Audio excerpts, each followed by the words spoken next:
आज वाले टॉपिक के ऊपर थोड़ी सी बात करें कि you can do it. Sir साहब, आप इसको किस तरीके से डिफाइन करेंगे?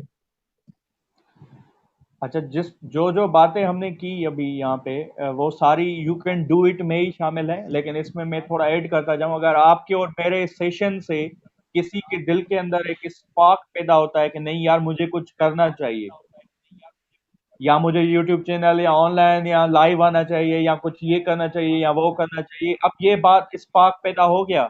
जैसे ही हमारा सेशन खत्म होगा ना, वही बंदा सोचेगा कि अगर मैं यार लाइव आया ना तो मेरा जो फलाना दुश्मन है वो क्या कहेगा, मेरा जो फलाना दोस्त है वो क्या कहेगा, मेरे जो घर वाले हैं वो क्या कहेंगे कि अब ये लाइव आ रहा है, ये बड़े लेक्चर्स दे रहा है, अब ये यूट्यूब पे चैनल बना रहा है, यूट्यूब पे काम करेगा। आप जरा सोचें वो कितनी तादाद में लोग होते हैं जिनकी डर की वजह से आप बड़े बड़े डिसीजंस नहीं ले पाते जिंदगी के। जरा आप सोचें वो कितने होंगे, 5 होंगे, 10 होंगे, 15 होंगे। हम्म। माइनॉरिटी में होते हैं, बहुत कम होते हैं। हाँ, माइनॉरिटी में होंगे। अगर आपके यूट्यूब पे 5,000 फ्रेंड्स में से 10 फ्रेंड्स की वजह से आप जो है वो अपना एक बड़ा डिसीजन जिंदगी का कैंसिल करते हैं, और बकाया जो इतने लोग हैं वो आपको मे भी सुनना चाहते हैं और आपको पसंद भी करें, तो आप क्यों इन इन घटिया लोगों की वजह से आप जो है वो अपना डिसीजन चेंज करते हैं?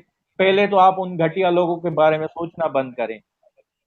जब आप ड्रीम्स पे फोकस रखेंगे और उन लोगों को साथ में सोचते रहेंगे, तो आपका फोकस वो ड्रीम की तरफ नहीं जाएगा।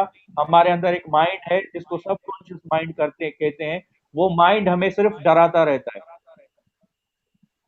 ये करोगे तो ये होगा, ये करोगे तो वो होगा, अंदर से आवाज आती है। और वो सबकॉन्शियस माइंड उन दोस्तों की याद दिलाता है, उन दुश्मनों की याद दिलाता है, वो हंसेगा तुम पे, वो ये करेगा, वो ये करेगा। सबसे पहले आप उन दुश्मनों को सब शट अप ना कराएं। सबसे पहले अपने उस सबकॉन्शियस माइंड को चुप कराएं। तभी आप यू कैन डू इट में चले जाएंगे। और आप जब ये सिचुएशन में आएंगे, यार मुझे कुछ ना कुछ करना है, तो आप मैं बता रहा हूँ आपको दुनिया की कोई भी ताकत नहीं रोक सकती।